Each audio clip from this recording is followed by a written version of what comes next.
On August 15, 1945, news of Japan's surrender ended the Second World War. London erupted in celebration, but beneath the joy, Britain faced a sobering reality. The war had drained Britain's finances, left cities in ruins, and mortgaged the nation's future.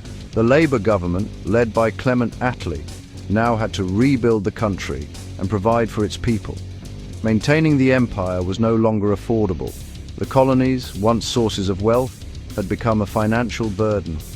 The ideals of freedom and self-determination championed during the war now fueled independence movements across the empire. The United States and the Soviet Union emerged as superpowers, both pressuring Britain to decolonize. Britain needed to appear strong, but lacked the resources to enforce its will. The stage was set for a rapid and dramatic transformation, the dismantling of the largest empire in history. The world had changed, and Britain's place in it was no longer certain.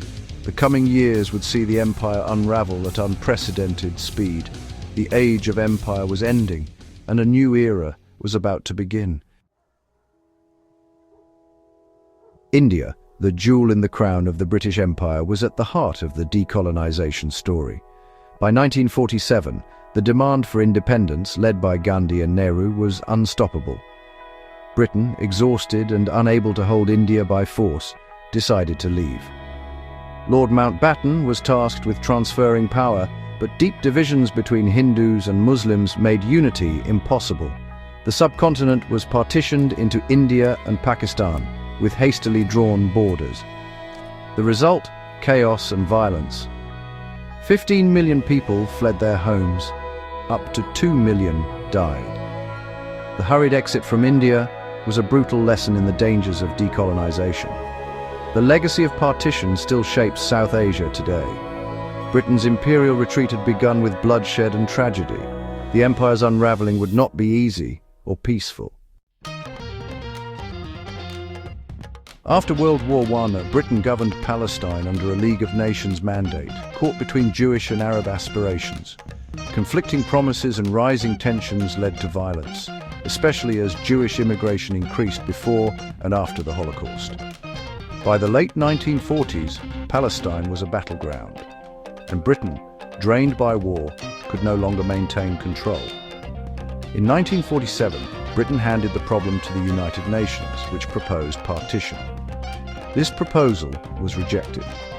On May 14, 1948, as British troops withdrew, Israel declared independence, claiming all territory in the former mandate for itself, and war erupted. Britain's departure left a power vacuum and a conflict that endures to this day. The end of empire in Palestine was abrupt and fraught with consequences. Decolonisation could ignite as much turmoil as it resolved. In 1960, Prime Minister Harold Macmillan declared a wind of change was sweeping Africa.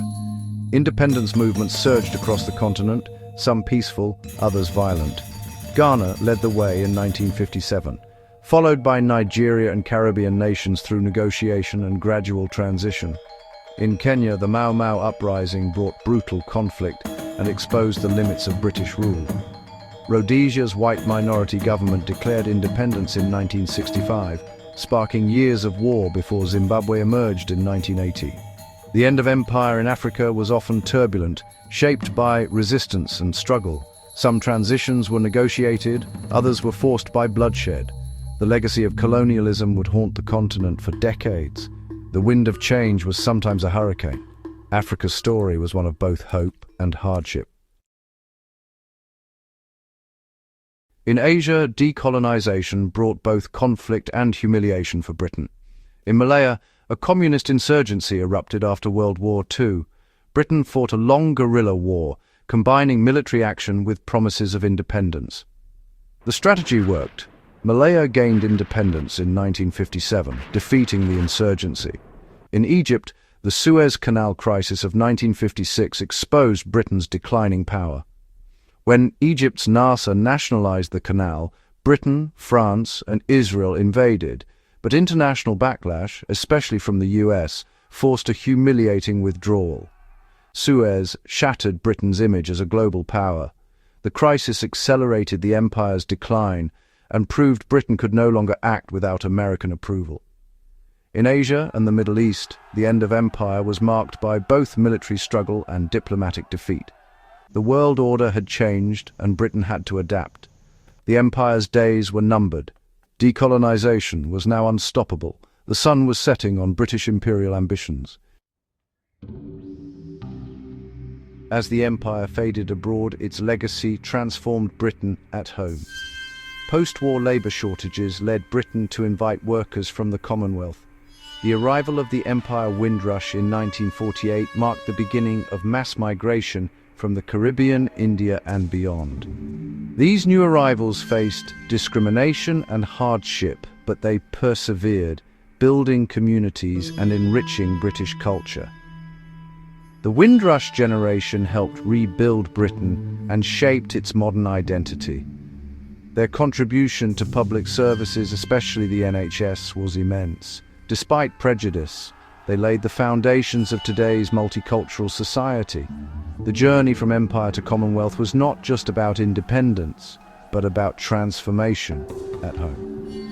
The legacy of empire lives on in Britain's diversity. The story of decolonisation is also a story of migration and change. Not all former colonies chose independence. Some territories remained British by choice. Gibraltar, fiercely loyal to Britain, voted overwhelmingly to stay British despite Spanish pressure. The Falkland Islands, claimed by Argentina, were invaded in 1982. Britain fought a brief but intense war to reclaim them. The Falklands War showed Britain would defend its people's right to self-determination, even in distant outposts. These territories, now called British Overseas Territories, maintain close ties with the UK for security and stability. Their status is based on the will of their people, not imperial imposition. The empire's legacy endures in these scattered communities. The right to choose their future remains central. Britain's relationship with its territories has evolved, but the connection persists. Even as the empire faded, some islands chose to stay. The final major act of decolonisation was the handover of Hong Kong in 1997. Britain's lease on the new territories was expiring, and China insisted on reclaiming the entire colony. Negotiations led to the Sino-British Joint Declaration. Hong Kong would become a special administrative region, retaining its freedoms for 50 years under one country, two systems. Despite assurances, many Hong Kong residents feared for their future and emigrated. The handover ceremony was emotional and symbolic. The Union Jack lowered, the Chinese flag raised. For many, it marked the definitive end of the British Empire. Since 1997, Hong Kong's autonomy has been tested with ongoing debates and protests over Beijing's influence.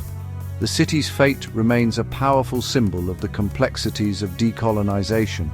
The story of Hong Kong is still being written. The empire's final chapter closed, but its legacy endures. Today, the British Empire is history, but its echoes remain. The Commonwealth of Nations links former colonies in cooperation and shared values.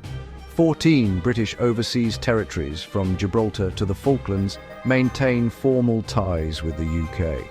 These territories are largely self-governing, their people British citizens by choice.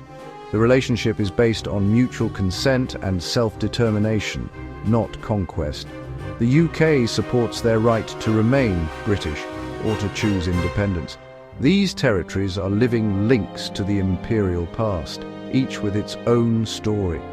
From research stations in Antarctica to Caribbean islands, they reflect the diversity of Britain's global legacy. The age of empire is over, but its web of relationships continues to shape the world. The story of the British Empire is not just about power, but about people, choices, and change.